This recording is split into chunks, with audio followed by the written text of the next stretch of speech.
नमस्कार मंडळी, आज मी तुम्हाला दाखवणार आहे माझ्या आईच्या हातचे भरलेले मुठे. चला तर मग व्हिडिओ सुरू करूया. आईने तांदूळ भुजलेले आहेत आणि ते आता चात्यामध्ये दलायला लागलेले आहे. बोला आता काय करायला लागले? चावल भुजायचं, दलायचं तात्यान, त्याच्यात बेसन मिक्स करायचा. हळद टाकले, मीठ पण टाकलेलं आहे.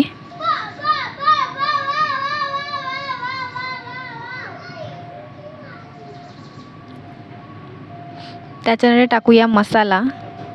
आपल्या चवीनुसार, आपल्या जेवढं तिखट चालेल तेवढा मसाला टाका.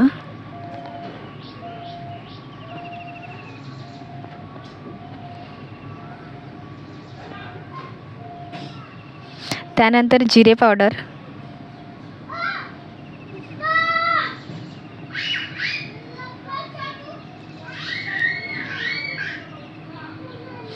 आणि भिजवलेली चिंच. पाण्यामध्ये भिजवलेली चिंच आहे. जो भिजलेला पाणी आहे त्याच्याने आपण ते पीठ मळून घेणार आहोत. त्याच्या आधी एक पळी तेल,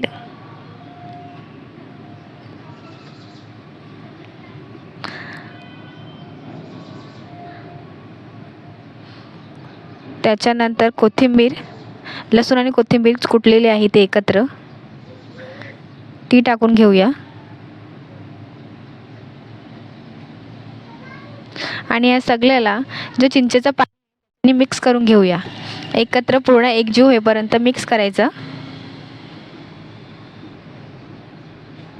मिक्स करून झाल्यावर बघा असा दिसेल हा, एकत्र मस्त मिक्स केल्यावर.